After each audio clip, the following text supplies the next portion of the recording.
Hi, welcome to the National Queen's Choice Online News. I'm Robin Stienberg, and today we have a special guest, none other than Philip Armstrong and Tony Burke.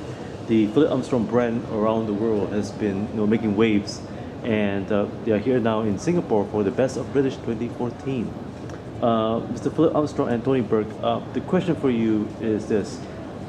What caused you to get into fashion? What was the driving force? How did it all start? For you?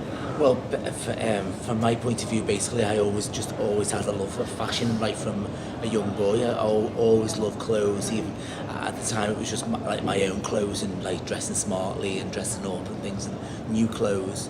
And then it just developed into how I would like to see somebody dressed, And it just started to develop a point of view. And so it started very, very young, really. I think it's natural. And mine was just a fascination with fashion. I just love beautiful clothing, and it's very hard to find. I mean, we go back 20 odd years ago, it was very hard to find beautiful clothing in them days, so I created my own. Amazing. And what is your favorite fabric, Mr. Phil Armstrong and Tony Burke? What would be your favorite fabric? Do you have any favorite fabric? I have many favorite fabrics, really. I like technical crepes, like new stretch crepes from Japan and things like that. So you like laser cut fabrics? Yeah, of course. Things like that. I love tools, stretch tool and things like that. So anything that you can be creative with and do amazing things with. Really, there's so many out there. And what about colors? Oh, colours is fascinating because you can go through, say the colour blue, there's 100 variations of colour blue, lots of variations, all different colours. We went, like one of our biggest, when you come to talk about inspiration, travel's one of our big inspirations, and you go to India and the pigmentation of colours is incredible, and that can inspire a collection on its own. Yeah, exactly. Now, let's move to the world of fashion. The term couture, what is couture to Britain? What is the definition?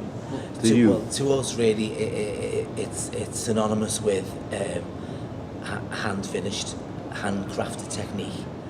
It's obviously, it's not widespread. Yeah, it is. It's basically the best, but it's the best possible way of dressmaking standards. Yeah. The best way to produce a garment really is the couture methods, the old methods. The traditional hand-finished way. And how long does it take you to make these hand-finished dresses? So it depends on the some depends on the beadwork or the detail in the dress. Some are very, very labour intensive. They can take up to a week to make, really, And then it just depends on what you want the finished garment to be. Some can be. And if we do an fully embellished wedding gown, that could take up to 6 weeks to make.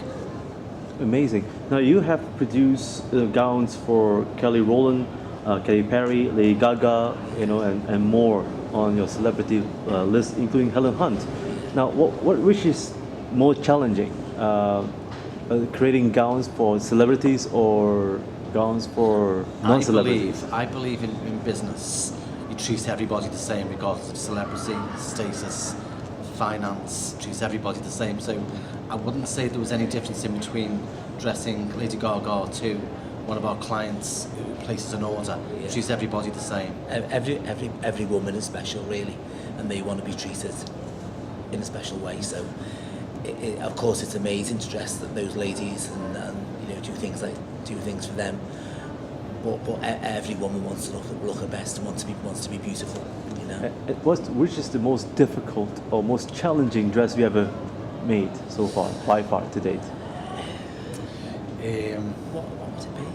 It's very difficult, really, isn't it?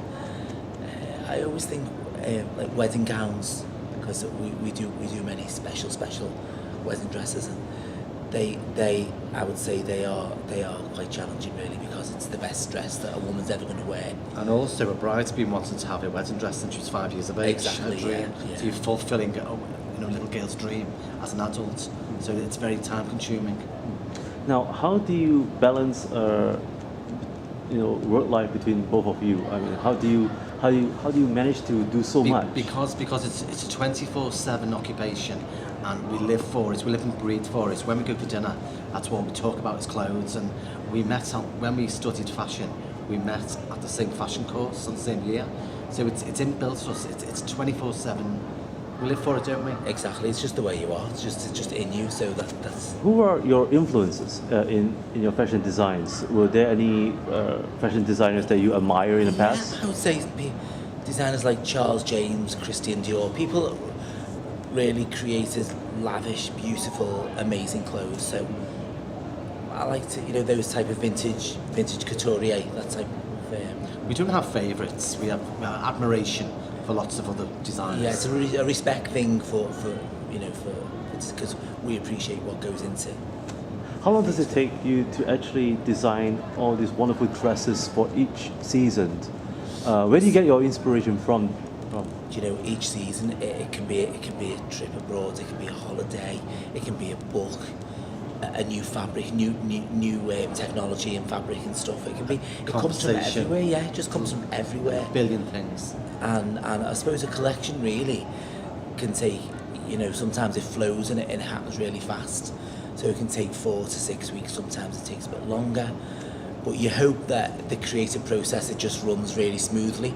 And generally collections take a couple of months to produce. That's why in fashion we do a collection every 6 months. Every season.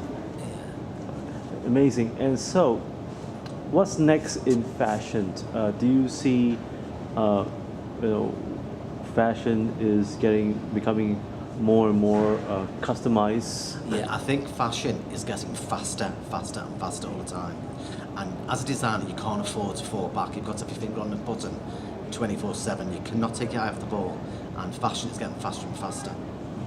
I think individuality will make a comeback for that reason, because fashion now is so widespread on the high streets and everywhere. You can have it at your fingertips all the time, and I think that will breed a new individuality will come back, which will be quite refreshing really for the industry, I think. Now, for aspiring fashion designers, and those who are now even in different institutions around the world, what advice would you give for them when we deal with the start? I would say work very, very hard in university, fashion college. Don't go to and go straight into the industry. Don't start your business when you leave fashion college. Go straight into the industry for a couple of years. Build your contacts. Okay, start from there, and then get financial backing if you need it to go into business. And just love it. Just love every minute of it. And if you don't, then it's not going to go anywhere really. You have to love what you're doing. Now, what is the 3 key to your success? Passion, hard work. And just honing your craft basically. Just developing your craft as much as possible, really. Amazing.